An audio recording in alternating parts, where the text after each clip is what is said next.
Алтын добарнасының алтындай достары, ассалаумағалейкум, қалайсыздар? Ең жақсы спорттың жанкүйерлері. Бүгін біздің арнамыздан көретін ақпараттарыңыз.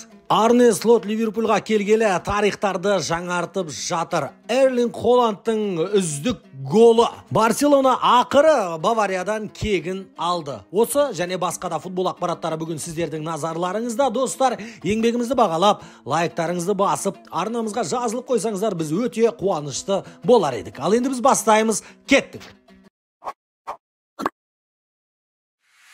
Лил клубы өте тамаша қарқында ойнап жатыр. Қазіргі таңда Лил енді жай ғана Спортингқа ұтылып қалды. Спортинг жай ғана дегеніміз ұтқан командалардың жанында жай команда. Спортингқа ұтылды, бірақ та екі топ, Мадридтің топ, әлемнің топ клубтары Реал Мадридті және де Атлетико Мадридті ұтып алды. Енді кешегі ойында Атлетико Мадрид жеңіске лайықты болды. Гризман өте жоғары деңгейде ойнады. Гризманның кез келген пасы өтті. Жоғарымен, жермен де қандай да бір қиын пастардың бәрін бере білді, бірақ енді Атлетико Мадридта сорлот болды, сорлатты.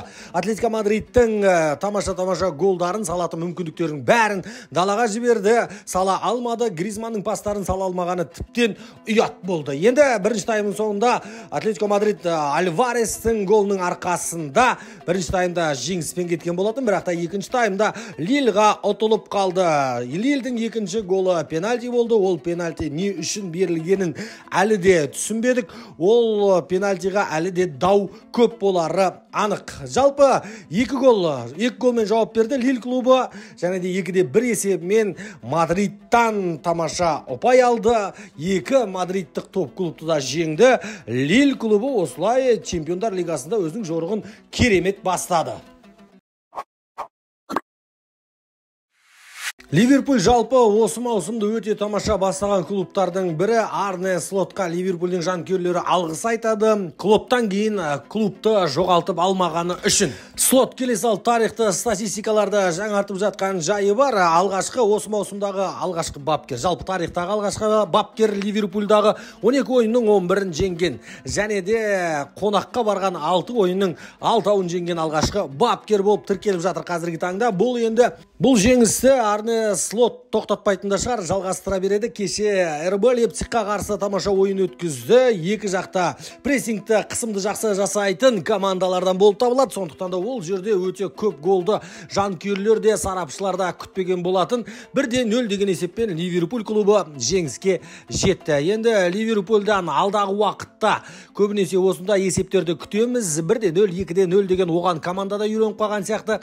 Жалпы қысым жасай жүріп, тактикалық тұрғыда өте алдыға да шығып кетпей, артты да ұмытпай, осындай есептермен ғана жеңіп келе жатқан жайы бар. Және де оған Арне Слот команданы да үйретіп қойған сияқты. Жанкүйерлер де наразы емес. Жанкүйерлердің де көңілінен шығады Арне Слоттың жасап жатқан жұмысы. Ливерпульдің жанкүйерлерін құттықтап қойсақ болады, өте сәтті маусымды бастап жатыр.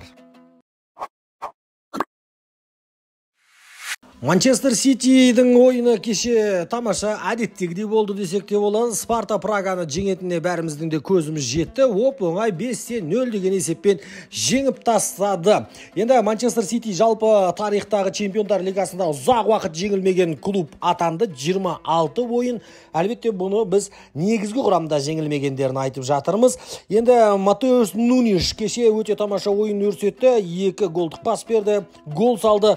Осындай ойыншының өзі Манчестер Ситида қазір қосалқы құрамда отырады. Енді Манчестер Ситидің негізгі құрамы қандай екенін елестете берсеңіздер болады. Өте мықты құрам қазір Манчестер Ситида, топ клубтардың бірі. Енді кешегі Чемпиондар лигасында Спарта Прагаға Холландтың салған голын айтпай кетпесек болмайды. Холланд шынымен де кошмар. Өте керемет түсініксіз гол салды. Ауада аяқтың өкшемен, артқы жағымен сала салды. Бұл енді масқара гол. Чемпиондар лигасының ең үздік голы болып кетуі де мүмкін, осы 3-ші турдағы емес. Холландқа жарайсың дейміз. Манчестер Сити керемет, респект, өздерінің деңгейін кез келген командаға көрсете алатын клуб. Барселона 8-де 2 деген мәселені енді жауапта тастаған сияқты. Енді алдағы уақытта Барселонаны Бавариямен ешкім қорқытпай қойсын. Жалпы ешқандай командада қорқыта алмайтын сияқты. Қазіргі Барселона топ. Кешегі ойында өте тамаша ойын көрсетті. Жылдам гол салды. Екінші минутта голды салып тастады Рафиня. Өте керемет, және де сол бір голды салғаннан кейін Барселона кішкене жата бастады. Ойынды суыта бастады. Бірақ соған барселоналықтар жанкүйерлер де өкініп қалған сияқты. Негізгі басындағы мүмкіндіктерді Бавария пайдаланып кеткен кезде жағдай өте қиын болар еді.